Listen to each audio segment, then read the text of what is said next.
Hello बच्चों, देखो previous term तक हमने कवर क्या किया था। प्रीवियस टर्म तक तुमने इलेक्ट्रिक फील्ड और उस पे छोटे छोटे न्यूमेरिकल्स को सॉल्व कर लिए थे, ठीक है। अब हमें क्या सीखना है, नेक्स्ट हमारा जो टॉपिक है वो है Gauss theorem. Like Gauss theorem का यूज बता देता हूँ पहले है क्या। एक्चुअल में गॉस थ्योरम में क्या किया जाता है कि कोई एक कंटिन्यूअस चार्ज डिस्ट्रीब्यूशन हो या डिस्क्रीट चार्ज डिस्ट्रीब्यूशन हो, उसकी वजह से इलेक्ट्रिक फील्ड निकालना किसी पॉइंट पर, वो गॉस थ्योरम से बहुत इजी हो जाता है। जैसे आप मान लो कंटिन्यूअस चार्ज डिस्ट्रीब्यूशन होता तो क्या करते थे, स्ट्रिप काटते थे, स्ट्रिप काट करके उसको फिर एक पॉइंट की वजह से निकालते थे, फिर उसे इंटीग्रेट करते थे। थोड़ा सा कॉम्प्लिकेटेड लगता था, लेकिन गॉस थ्योरम पढ़ने के बाद से इन्हीं चीजों का बहुत सिंप्लीफाई मैनर में आप सॉल्व कर लोगे, बहुत इजीली वो सॉल्व किया जा सकता है, ठीक है। तो देखो हमारा पहले गॉस से पहले एक थोड़ा सा छोटा सा टॉपिक कवर करना है। वो टॉपिक जो है गॉस थ्योरम के लिए बड़ी जरूरी है, वो टॉपिक है इलेक्ट्रिक फ्लक्स। ध्यान से सुनना, ये गॉस इलेक्ट्रिक फ्लक्स पढ़े बिना आप गॉस थ्योरम नहीं कर पाएंगे, और गॉस थ्योरम से आपके बोर्ड एग्जाम में क्वेश्चन रहते हैं, और जेडब्ल्यूडब्ल्यू में थोड़ा सा कॉम्प्लिकेटेड क्वेश्चन जो होते हैं वो गॉस थ्योरम से बहुत इजीली सॉल्व हो पाते हैं। देखो इलेक्ट्रिक फ्लक्स की डेफिनेशन होती है number of electric field lines passing by an area, ठीक है। Number of electric field lines passing by an area, it is defined as electric flux. चलो पहले ये वाला वर्ड समझ लेते हैं थोड़ा सा। 11 पे भी समझाया था बेटा कि एरिया जो है ये किस तरह की क्वांटिटी है, ये स्केलर है कि वेक्टर है। ये कैसी क्वांटिटी थी, वेक्टर स्केलर नहीं थी।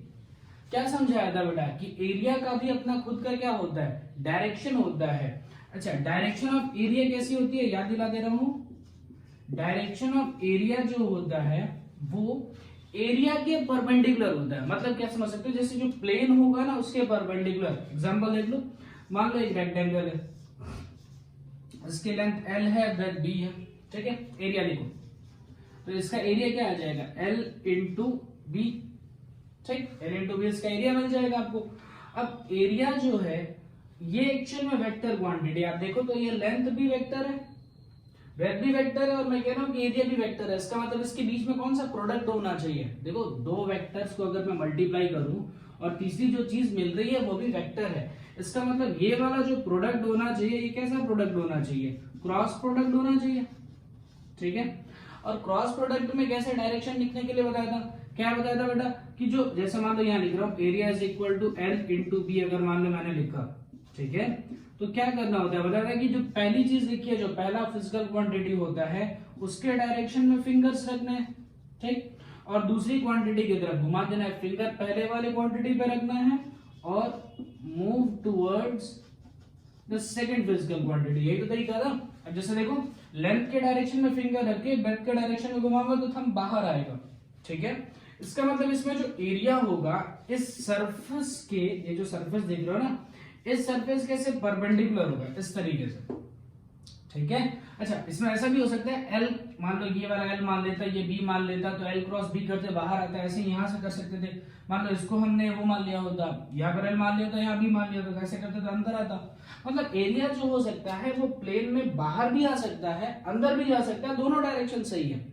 जैसे इसका अगर मान लो मुझे डायरेक्शन लिखना है, इसको कोऑर्डिनेट एक्सिस पे लेके आ जाओ, मान लो इसको कोऑर्डिनेट एक्सिस पे लेके आ जाते हैं, तो ये x एक्सिस, ये y एक्सिस, ये z एक्सिस, यानी इसकी लेंथ के साथ क्या लिखते हैं, लेंथ के साथ लिखते हैं i कैप। जैसे मान लो इसका एरिया लिखता हूं, ठीक है, इसका एरिया लिखा जाए तो एरिया लिखोगे लेंथ के साथ लिखोगे i कैप, ठीक है, और ब्रेथ के साथ क्या लिखोगे j कैप। तो क्रॉस ब्रेथ के साथ क्या लिखना चाहिए, j कैप।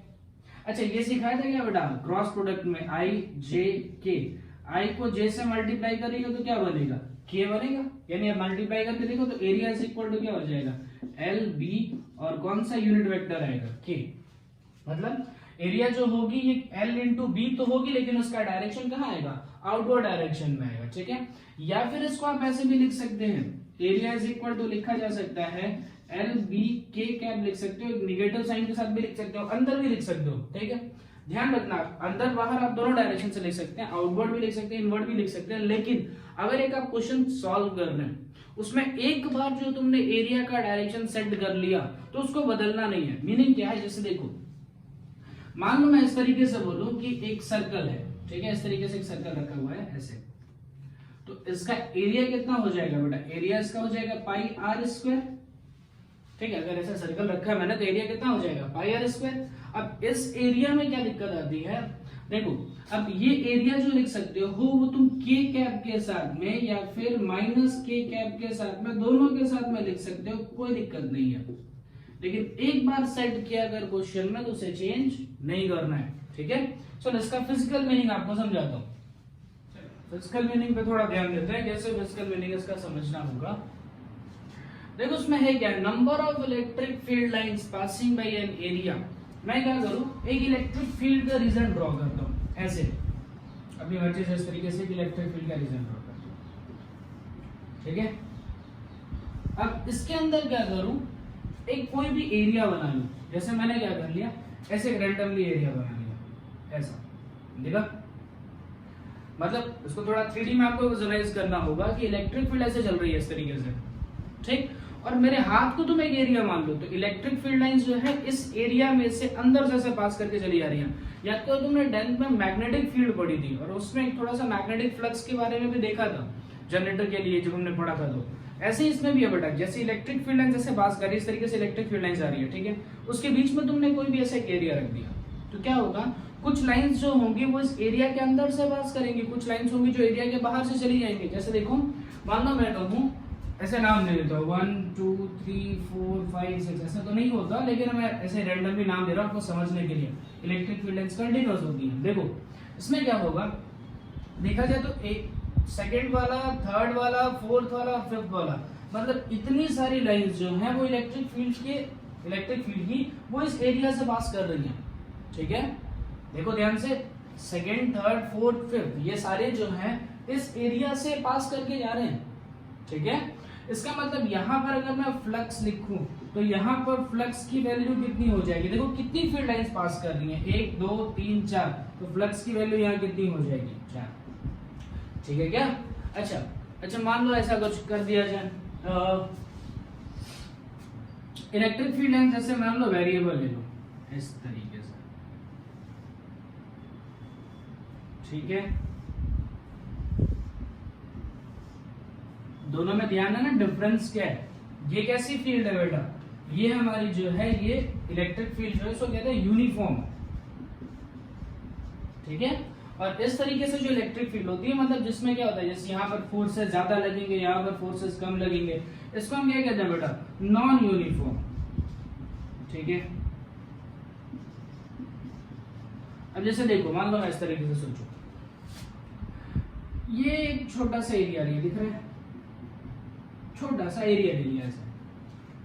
अब इस एरिया को ऐसे आगे लेके चलो, देखो आगे लेकर के चलो, मान लो अभी मैं इस समय फ्लक्स पूछ लूं, पहले ये देखो किसी समय का इसका फ्लक्स बताओ, तो इस समय कितनी फील्ड लाइंस से पास करी, देखो 1 2 3 4 फील्ड लाइंस से पास कर रही है, ठीक है। यानी इस समय इसके फ्लक्स की वैल्यू कितनी हो जाएगी 4।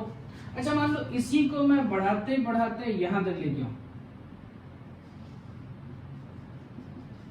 ठीक, ये एरिया मैंने मतलब ऐसे आगे बढ़ाते बढ़ाते यहां तक लेकर गया। अब देखो तो कितनी फील्ड लाइन से पास कर रही है 3, यानी इस समय अगर मैं यहां पर लिखूंगी इस पॉइंट पर फ्लक्स की वैल्यू कितनी होगी, तो इस टाइम पे फ्लक्स की वैल्यू आएगी 3, ठीक है। ये इसका मीनिंग होता है, number of electric field lines passing by an area, it is defined as electric flux. और इलेक्ट्रिक फ्लक्स को लिखा जाता है बेटा फाई से, ठीक है। इलेक्ट्रिक फ्लक्स को किससे लिखते हैं, फाई से, इस तरीके से फाई से लिखते हैं, तो फाई इज इक्वल टू यहां पर कितना आ जाएगा 4, ठीक। अच्छा अब इसमें थोड़ा सा इंपॉर्टेंस को समझते हैं कि इलेक्ट्रिक फ्लक्स के लिए एरिया को अच्छे से समझना क्यों जरूरी है। इलेक्ट्रिक फ्लक्स को आप अगर और अच्छे से विजुअलाइज करना चाहते हो तो ऐसे सोच लो कि इस तरीके से वाटर गिर रहा है, ठीक है। और वाटर को ही क्या मान लो, इलेक्ट्रिक फील्ड लाइंस मान लो, भाई लाइंस ही होती है ना, इस तरीके से स्ट्रेट आ रही है, ठीक है। ऐसे समझ लो कि एक टैप से इस तरीके से पानी गिर रहा है, ठीक। अब थोड़ा सा उसको विजुअलाइज करो कि उस टैप में जो ऐसे पानी गिर रहा है बीच में एक रिंग रख दो, ऐसे सोचो हमने क्या किया, यहाँ पे टैप ले लिया इस तरीके से ऐसा, ठीक है, मैंने ऐसा टैप लगा हुआ तो यहां से ऐसे पानी गिर रहा होगा सीधा,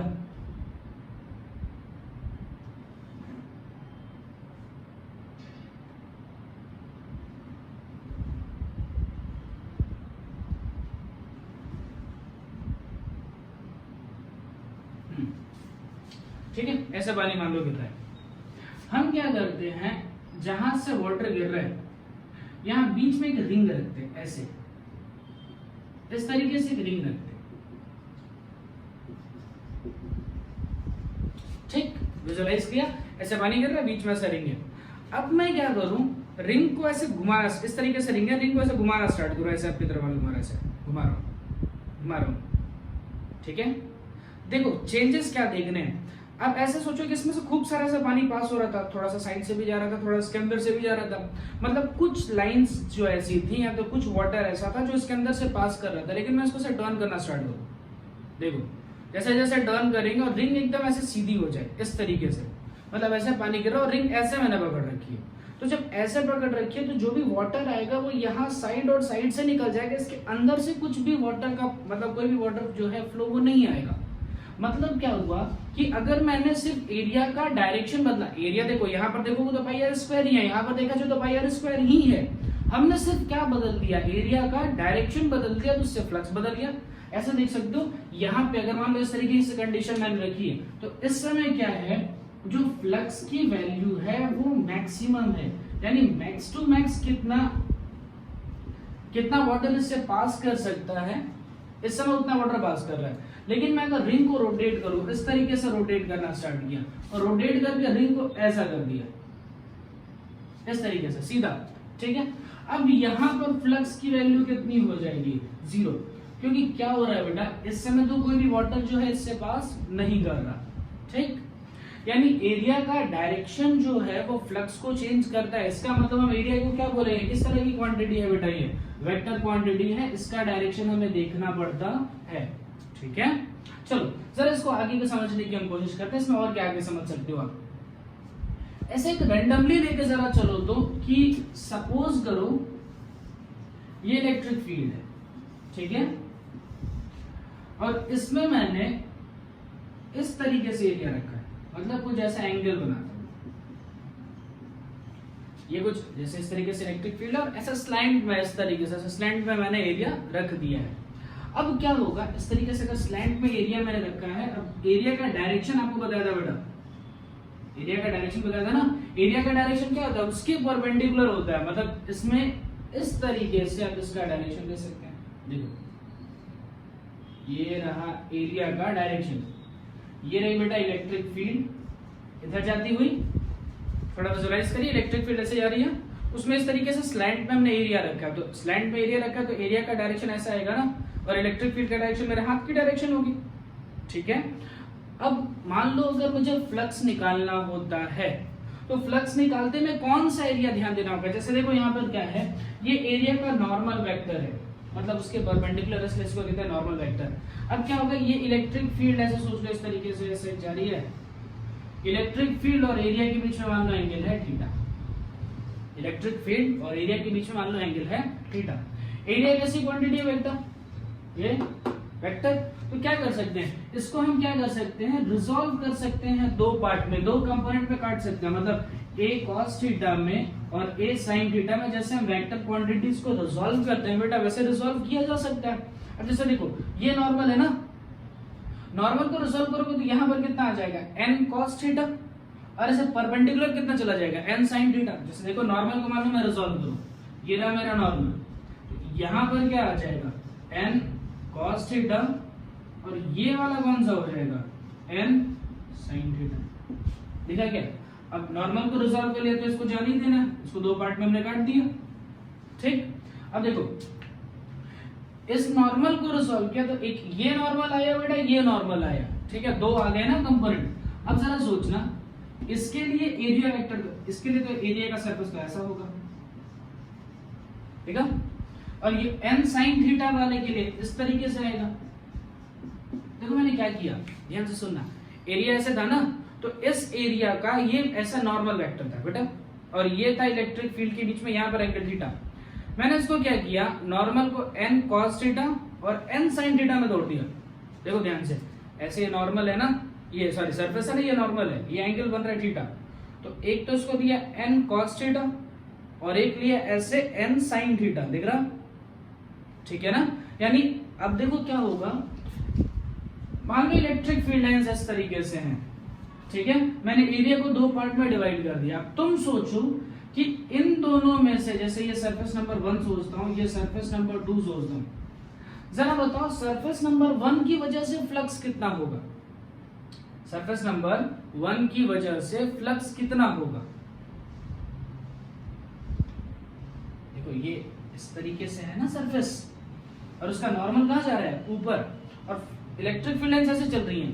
देखो मैं उसे थोड़ा सा, हाँ ये एग्जैक्टली तुम्हें काम करता हूँ, यहाँ पर एक और बना देता हूँ, आप उन दोनों को एक साथ विजुलाइज कर पाएंगे।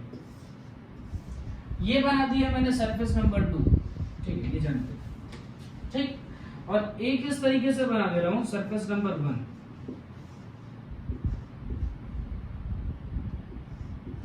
ये नॉर्मल वेक्टर कौन सा लिया मैंने?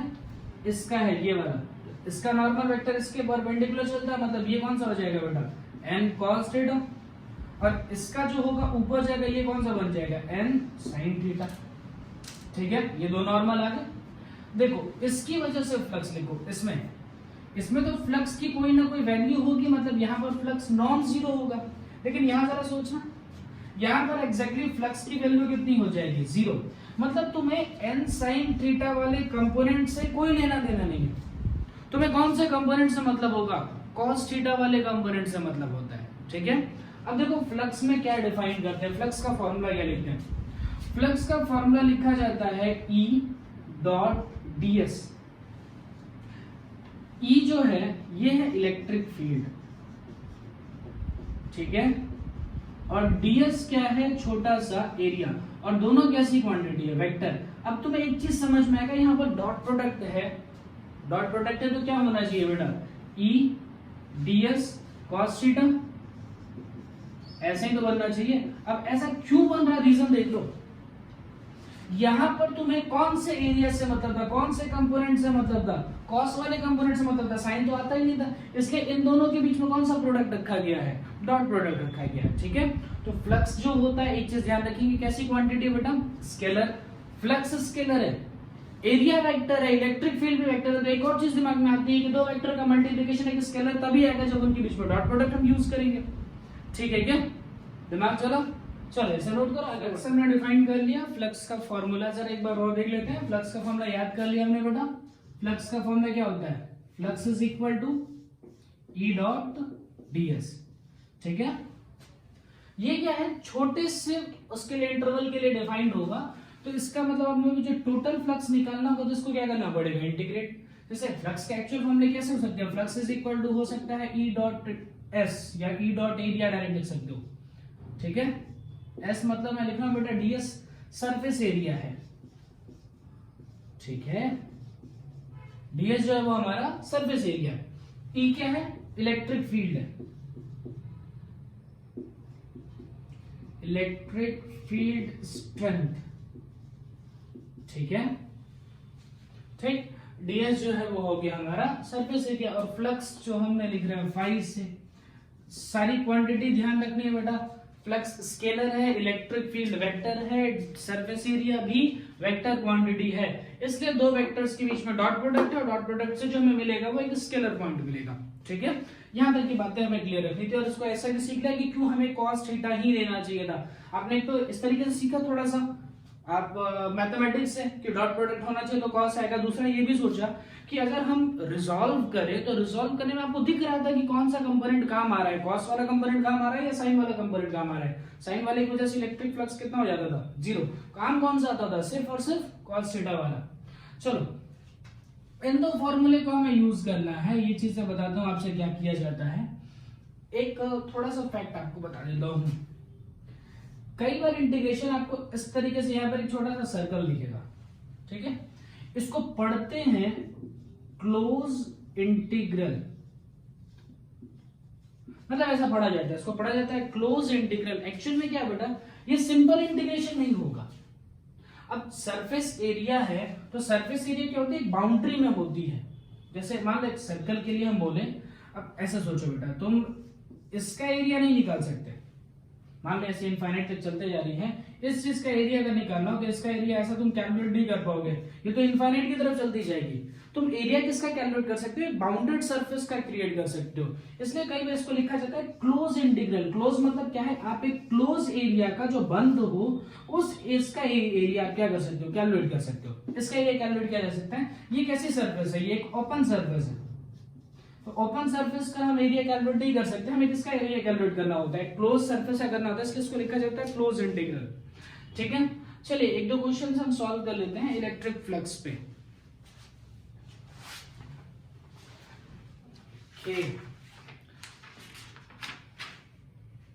चलो अब ये क्वेश्चन तो डिस्प्ले हो रहा होगा, उसको जरा चेक करो तो।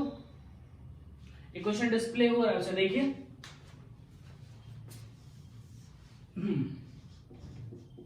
चलो इस क्वेश्चन का सॉल्यूशन बताता हूं, ध्यान से सुनना। क्या कहा जा रहा है, जरा इसको विजुअलाइज करने की कोशिश करेंगे हम, कि आपने क्या किया बेटा, सपोज करो कि एक स्क्वायर है, हमने उस स्क्वायर के पॉइंट पे, मतलब इस तरीके से हम कह सकते हो कि इसके स्क्वायर के कॉर्नर पे इस तरीके से हमने एक चार्ज रख लिया है। ठीक है, अब आपसे क्या पूछा जा रहा है, electric flux passing through this area. ध्यान से सुनना, ये एरिया जो देख रहे हो तुम, ठीक है, ये एरिया किस तरह में है, ये मान लो अगर हम देखा जाए, ये देखिए ये एक्स एक्सिस पे होगा बेटा, ये वाला देखा जाता है ये वाई एक्सिस पे होगा, यानी जो हमारा एरिया बनेगा वो कौन से एक्सिस पे आएगा, जेड एक्सिस पे आएगा। अभी भी समझाया कि एरिया का जो डायरेक्शन होता है वो उसके प्लेन के परपेंडिकुलर माना जाता है। ठीक है, तो प्लेन तो ये रहा, इसके परपेंडिकुलर ऐसा 90 डिग्री पे आएगा। ठीक है, अब क्या इलेक्ट्रिक फील्ड्स कैसी होंगी बेटा, तो चार्ज से निकलने वाली इलेक्ट्रिक फील्ड्स इस तरीके से,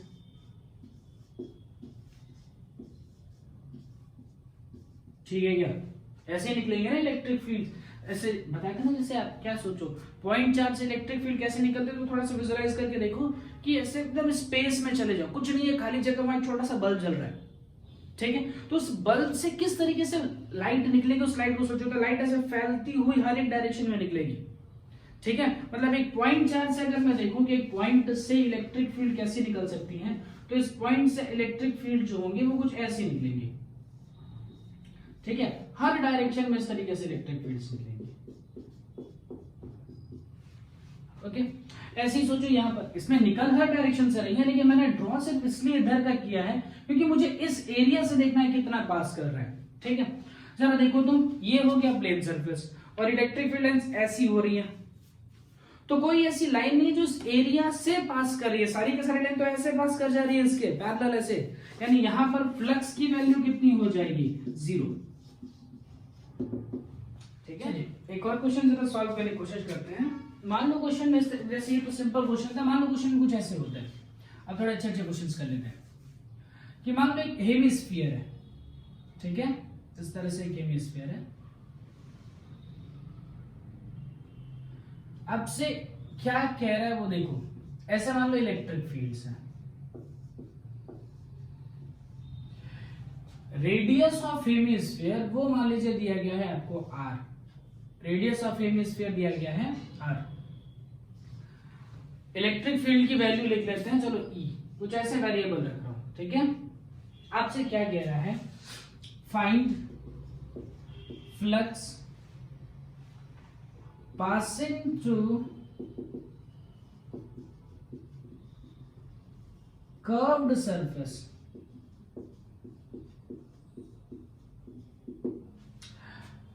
ऑफ हेमिस्फीयर। मान लो हेमिस्फीयर के अगर कर्व्ड सरफेस से फ्लक्स निकालना है तो वो कैसे निकलेगा, ध्यान से सुनना क्या काम करने हैं ये। अब आपके दिमाग में आता है सर बहुत अच्छा, आप अगर हम इसके सोल्यूशन में आके देखें तो फ्लक्स इज इक्वल टू होता है E इंटू ds या E इंटू s, दोनों के बीच में डॉट प्रोडक्ट होना चाहिए। तो चलो इलेक्ट्रिक फील्ड तो हम लिख लेंगे E, लेकिन सरफेस एरिया कैसे लिखेंगे भाई, हमें तो एक कर्व सरफेस से निकालना है, तो कर्व सरफेस का ये वाला सरफेस एरिया लिखना पड़ेगा। नहीं, ऐसा नहीं सोचना है, ध्यान से सुनना। क्या सोचना है आपको बेटा, जितनी फील्ड लाइंस, ऐसे हेमिस्फीयर सोचो, इस तरीके से हेमिस्फीयर है, ठीक है, तो जितनी फील्ड लाइंस यहां से ऐसे नीचे से जैसे जा रही होंगी, ऐसे नीचे जा रही होंगी, वो सारी की सारी इसी छोटे वाले सर्कल से पास कर रही होंगी। देखो जितनी फील्ड लाइंस इसके कर्व सरफेस से जाएंगी, वो सारी की सारी फील्ड लाइंस इससे तो बाहर ही निकलेंगी ना। नहीं समझे क्या?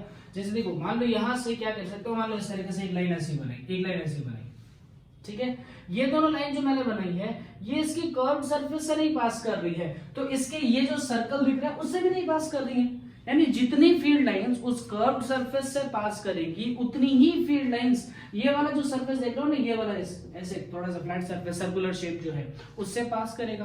तो एक काम करते हैं ना, इस सर्कुलर शेप का फ्लक्स निकाल लेते हैं, वही फ्लक्स की वैल्यू किसकी होगी, उस ये जो हमने स्फेरिकल शेल बनाया है, जो स्फेरिकल जो सरफेस बनाया है, कर्व सरफेस की होगी। तो हम क्या करें, एरिया की जगह पर सिर्फ किसका एरिया लिख देना चाहिए, ये वाला एरिया कितना आ जाएगा, पाई आर का स्क्वायर, ये फ्लक्स बन गया। बहुत छोटा सा क्वेश्चन था लेकिन दिमाग लगाना था कि आपने ये चीज थोड़ा सा कंफ्यूज करने के लिए दिया था कि कर्व सरफेस से निकालो, दिमाग ये लगाना है कि जो कर्व सरफेस से होगा, जो कर्व सरफेस से होगा वही इस वाले एरिया से भी पास करेगा, ठीक है। इसका मतलब दोनों की फ्लक्स की वैल्यू क्या होगी, इक्वल ही होगी, तो मैंने इस एरिया से निकाल लिया क्योंकि ये बहुत इजी पड़ेगा। चलो मान लो इस तरीके से और देखा जाए, एक और क्वेश्चन सोचो, एक और क्वेश्चन देखते हैं कि मान लो मैं इस तरीके से बोलूं कि ऐसा एक सिलेंड्रिकल शेप है, ठीक है, इस सिलेंड्रिकल शेप में इसका रेडियस है मान लीजिए r, ठीक, और इलेक्ट्रिक फील्ड जैसे पास कर रही है,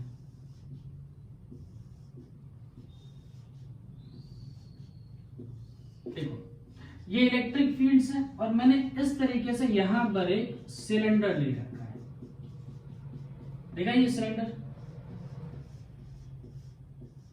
ओके। अब हमसे बोल रहा है कि बताओ बेटा फ्लक्स फाइंड आउट करना है आपको, फ्लक्स थ्रू सिलेंडर, इस सिलेंडर के थ्रू कितना फ्लक्स पास कर रहा है, ओके। ध्यान से सुनना, पहली बात ध्यान इसको याद रखेंगे, फ्लक्स कैसी क्वांटिटी है बेटा, स्केलर। अगर फ्लक्स हमारी स्केलर क्वांटिटी है मतलब क्या हुआ कि अगर मुझे 2 3 4 5 फ्लक्स आपस में जोड़ने हैं तो डायरेक्ट जोड़ देना, उसका डायरेक्शन ऑप्शन देख के नहीं जोड़ना है। मतलब मान लीजिए मुझे फ्लक्स जोड़ना है तो फ्लक्स इज इक्वल टू लिख सकता हूं 5 1 प्लस 5 2 प्लस 5 3, इसमें डायरेक्शन ऑप्शन देखने की कोई जरूरत नहीं है, वेक्टर एडिशन नहीं, सिंपल एडिशन होगा, ठीक। अब देखो यहाँ पर सरफेस कितने हैं, तो एक सिलेंडर को अगर देखा जाए तो इस सिलेंडर के 3 सरफेस हैं, देखो एक ये वाला कर्व्ड सरफेस, सॉरी एक ये वाला फ्लैट सरफेस, एक ये वाला फ्लैट सरफेस और ये ऐसे सर्कुलर जैसे कर्व सरफेस। मतलब देखो एक ये सरफेस हुआ, एक ये सरफेस हुआ और एक ये सरफेस हुआ, ठीक है। इसका डायरेक्शन लिखोगे तो इसका डायरेक्शन तो ऐसा आएगा नॉर्मल, इसका डायरेक्शन देखो, इसका डायरेक्शन इधर आएगा, देखो ध्यान से सुनना, ये वाला सरफेस इस साइड खुला हुआ है इधर का और ये वाला सरफेस इस साइड खुला हुआ है, मतलब इसका डायरेक्शन अगर इधर ले रहे हो तो इसका डायरेक्शन इधर लेना पड़ेगा, नहीं तो अब मान लो इसका डायरेक्शन तुम अंदर लेते तो इसका भी डायरेक्शन कहां लेना पड़ता, अंदर, कोई भी आप ले लो चलेगा, दोनों में कोई दिक्कत नहीं है। लेकिन क्या करो कि जिस साइड ओपनिंग है उस साइड आप सरफेस का एरिया ले सकते हो, सरफेस का डायरेक्शन ले सकते हो, वो बढ़िया रहेगा, ठीक है। अब जैसे देखो इसमें क्या है, इसमें जो ये कर्व सरफेस है, ठीक है, तो कर्व सरफेस में देखो नीचे ले सकते हो और ऊपर ले सकते हो, ठीक। हमें क्या लेना चाहिए, ऊपर वाला ले लो, अवे ले लो सरफेस से, वो ज्यादा बेटर होता है, इजीली सॉल्व हो जाते हैं। तो ये ऐसे अवे लिया जाता है। कितने सरफेस हुए हैं, 3, तो हर एक सरफेस से फ्लक्स निकालो, इसका फ्लक्स निकालो 5 1, इसका फ्लक्स निकालो 5 2, इसका फ्लक्स निकालो 5 3, ठीक है। तीनों फ्लक्स निकाल करके चेक करते हैं। चलो हम निकालते हैं पहले 5 1 5 2 और 5 3, ये तीनों निकालते हैं। फ्लक्स इज इक्वल टू क्या होता है, E dot ds, flux is equal to E dot ds। तो चलो इलेक्ट्रिक फील्ड की वैल्यू तो ई है और वो इलेक्ट्रिक फील्ड जो है इस तरीके से चल रहा है, मतलब कौन से एक्सिस पे चल रहा है, ये एक्स एक्सिस पे चल रहा है, तो मतलब यहां पर मैं क्या लिख लेता हूं, आई कैप लिख लेता हूं। तो इलेक्ट्रिक फील्ड मैंने लिख लिया ई के साथ में कौन सा बेटा, आई कैप डॉट। पहला वाला सरफेस इधर है, सरफेस की वैल्यू कितनी आ जाएगी, पाई आर का स्क्वायर, लेकिन इस साइड डायरेक्शन है, यानी उसको किसके साथ लिखना पड़ेगा, माइनस आई। ठीक है, आई डॉट आई कितना होता है 1, यानी इसके लिए क्या हो गया, ई इंटू पाई आर का स्क्वायर। चलो सेकंड वाले सरफेस की बात करते हैं। सेकंड सरफेस ये है, इसमें क्या है, इलेक्ट्रिक फील्ड तो ई आई वही रहेगी, कोई चेंजेस नहीं है। डॉट एरिया क्या लिखूंगा, पाई आर का स्क्वायर, लेकिन एरिया का डायरेक्शन इधर है, इस साइड डायरेक्शन है, मतलब उसके साथ क्या लिखना चाहिए, आई कैप। तो आई डॉट आई की वैल्यू कितनी हो जाएगी 1, तो यहां पर इलेक्ट्रिक फील्ड कितना आया, E into pi r square. अच्छा ये नेगेटिव साइन रहेगा ना, ये नेगेटिव साइन के साथ में, ठीक है। अच्छा यहां देखो, अब इसका जो नॉर्मल है ये ऊपर जा रहा है, मतलब किसके साथ लिखना पड़ेगा, जे कैप के साथ। तो इलेक्ट्रिक फील्ड तो चलो मैंने लिखा आई कैप के साथ, ठीक है, लेकिन एरिया कुछ भी एरिया हो, लेकिन उसको लिखा मैंने किसके साथ, जे कैप के साथ। तो आई डॉट जे की वैल्यू कितनी हो जाती है 0। और थोड़ा विजुअलाइज भी करना चाहिए आपको, देखो ध्यान से, इलेक्ट्रिक फील्ड ऐसे चल रही है, ठीक है, और एरिया इस तरीके से ऐसे, तो कोई ऐसी फील्ड लाइंस नहीं होगी जो इस कर्व्ड सरफेस से पास करे। सारे कर्व सरफेस के से पैरेलल निकल जाएंगे, ऐसे निकलेंगे। भाई देखो फील्ड लाइंस इसके थ्रू पास करके ऐसे अंदर जाएंगी, लेकिन कर्व्ड सरफेस से कोई पास नहीं करेगा। अगर मान लो मैंने ऐसा रखा होता तो ये कर्व्ड सरफेस से पास करते जाते, ठीक है, लेकिन इस तरीके से रखा है, यानी यहां से इंटर कर रही होंगी फील्ड लाइंस और यहां से क्या कर रही है, लीव कर रही है। देखो इसलिए नेगेटिव पॉजिटिव भी आ रहा है, एक का फ्लक्स पॉजिटिव आ रहा है, एक का फ्लक्स नेगेटिव आ रहा है। जैसे यहां से देखो, यहां से फ्लक्स ऐसे ये फील्ड लाइन से इंटर कर रही होंगी और यहां से लीव कर रही होंगी। मान लो मैं यहां से टोटल फ्लक्स निकालना चाहूं, मैं यहां से टोटल फ्लक्स निकालना चाहूं, तो क्या बताएगा कि फ्लक्स क्या होता है, डायरेक्ट उसका वेक्टर एडिशन करने की जरूरत नहीं है, डायरेक्ट क्या होता है, एडिशन कर देना चाहिए, स्केलर है। तो टोटल फ्लक्स की वैल्यू कितनी हो जाएगी, 0। ठीक है, और सॉल्व करके देखते हैं, ये थोड़ा ठीक ठाक का क्वेश्चन सॉल्व करते हैं। मान लो मुझे कोई ऐसा बोल दे कि एक सिलेंडर है बेटा, ठीक है, इस सिलेंडर की हाइट है कुछ h ले लेते हैं, ठीक, और इसका रेडियस ले लेते हैं r। इस सिलेंडर की हाइट ले लिया h और रेडियस ले लिया मान लीजिए r। क्या कह रहे हैं, इस तरीके से मान लो इलेक्ट्रिक फील्ड लाइंस पास करिए, इस तरीके से। इसके पहले वाले में ओरिएंटेशन हमने कैसा रखा था, इलेक्ट्रिक फील्ड जो है वो इस मतलब सिलेंडर ऐसे रखा था और इलेक्ट्रिक फील्ड ऐसे रखी थी। अब की बार मैंने क्या किया, इलेक्ट्रिक फील्ड इसी तरीके से है, लेकिन हमने सिलेंडर को ऐसा कर दिया। अब कह रहे हैं कि बताओ इस सिलेंडर के थ्रू पास होने वाले फ्लक्स की वैल्यू कितनी होगी। तब ये एरिया थोड़ी निकाल पाओगे, ये देखो ऐसा, ये कर्व्ड सरफेस दिख रहा है ना, इसके एरिया निकालने के लिए क्या करना होगा, इसके पहले तो हमने हेमिस्फेरिकल वाला क्वेश्चन सॉल्व किया। जरा उस हेमिस्फेरिकल वाले क्वेश्चन को जरा सोचो, क्या बताया था कि अगर मान लो हेमिस्फीयर है तो जो फ्लक्स इस कर्व्ड सरफेस से पास करेगा वही फ्लक्स जो है, वही फील्ड लाइन जो है यहां से भी पास होंगी, ठीक है क्या, यानी इस कर्व सरफेस के थ्रू फ्लक्स लिखो या इस अंदर के थ्रू हमने कोई भी ऐसा सर्कुलर शेप के थ्रू अगर फ्लक्स लिखा जाए तो दोनों फ्लक्स सेम ही आएगा। हमने ये सर्कल की वजह से लिख लिया था, यहां भी ऐसे ही सोचो। हम क्या देखें कि मान लो एक सिलेंडर है, इस सिलेंडर के अंदर ऐसा एक रेक्टेंगल, जैसे इसमें क्या करो, इस तरीके से सिलेंडर को ना बीच में से काट डालो, तो काटोगे तो ऐसे एक रेक्टेंगुलर प्लेट दिखेगी अंदर, थोड़ा सा विजुअलाइज करिए इसे, ठीक है, इस तरीके से देखो, सिलेंडर को ऐसे कट कर दो, ऐसे सिलेंडर लिया, ऐसे काटोगे तो एक प्लेट दिखी, वो जो प्लेट होगी रेक्टेंगुलर प्लेट होगी, उसका ये जो होगा ये डायमीटर, वही तो इस रेक्टेंगुलर प्लेट के लिए ये लेंथ हो जाएगी, ये वाली लेंथ यहां से यहां तक की कितनी हो जाएगी 2r, और ये टोटल हाइट कितनी बन जाएगी h। अब यहां से फ्लक्स निकालना तो बहुत इजी है, क्यों, क्योंकि जो इस कर्व्ड सरफेस से फील्ड लाइंस अंदर आएंगी वो सारी की सारी फील्ड लाइंस इस सरफेस से भी पास करेंगी, ये वाला जो हमने इमेजिनरी सरफेस से बीच में ले रखा है, ठीक है। तो इंस्टेड ऑफ फ्लक्स आप इस कर्व्ड सरफेस के इस रेक्टेंगुलर जो शेप मिल रहा है, जो फ्लैट सरफेस मिल रही है, वहां से लिख लीजिए। तो इसका फ्लक्स लिखो, इसके लिए फ्लक्स इज इक्वल टू क्या हो जाएगा, phi is equal to E dot ds यानी ई डॉट एरिया। तो ई एरिया कितना हो जाएगा बेटा, h इंटू 2r, ठीक है क्या, ये फ्लक्स निकल गया। कितना सिंपल क्वेश्चन था, ठीक है, बस देखने में से परेशान करता।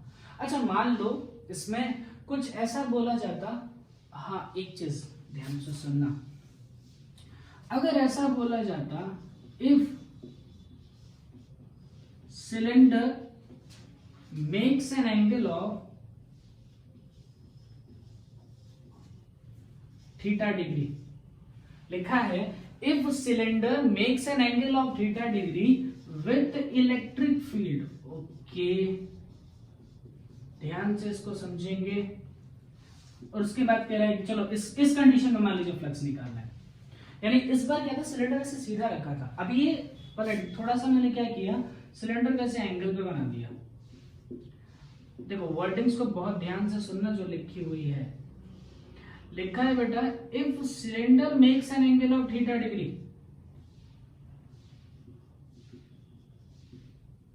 ठीक है। देखो अगर इलेक्ट्रिक फील्ड के साथ में जो प्लेन है वो थीटा डिग्री बना रहा है, तो जो एरिया का वेक्टर होगा वो 90 माइनस थीटा बनाएगा। बता, इसका मीनिंग पहले समझो, क्या मतलब बता रहा हूं। ये बड़ा इंपॉर्टेंट फैक्ट आता है, कई बार ये चीज का ध्यान रखना है। थीटा विद इलेक्ट्रिक फील्ड कौन बना रहा है, तो सिलेंडर बना रहा है, ना कि एरिया। देखो इसका मतलब क्या है, जैसे मान लो मैंने इस तरीके से फ्लैट सरफेस रखा है, ठीक है, ऐसा फ्लैट सरफेस रखा है, और इलेक्ट्रिक फील्ड ऐसी है। दोनों के बीच में मैं बोलूं, अब देखो इसमें क्या कह सकता हूं, लिखा कैसे होगा बेटा, एरिया, या फिर कह सकते हो सरफेस जो है, या मैंने जैसे रेक्टेंगुलर सरफेस जो लिया है, या फिर रेक्टेंगुलर प्लेट लिख लिया है,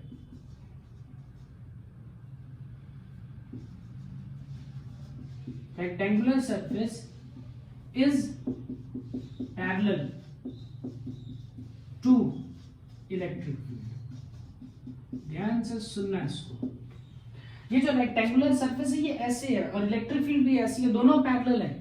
मैं पूछूं बताओ अगर यहां पर फ्लक्स लिखना होगा तो फ्लक्स की वैल्यू कितनी होगी, तो देखो दिमाग लगा के देखो, तो इलेक्ट्रिक फील्ड भी ऐसी है, प्लेट भी ऐसे है, तो कोई भी जो होगा वो प्लेट के अंदर से पास नहीं हो सकता, सारे ऐसे ऐसे सीधे सीधे निकल जाएंगे ऐसे ऊपर नीचे से, ठीक है, यानी फ्लक्स की वैल्यू 0 हो गया। मैथमेटिक्स में देख लो, तो ये जो एरिया, इस एरिया का डायरेक्शन तो ऐसा होता है ना, नॉर्मल वेक्टर, ठीक है, और इलेक्ट्रिक फील्ड तो ऐसी होती।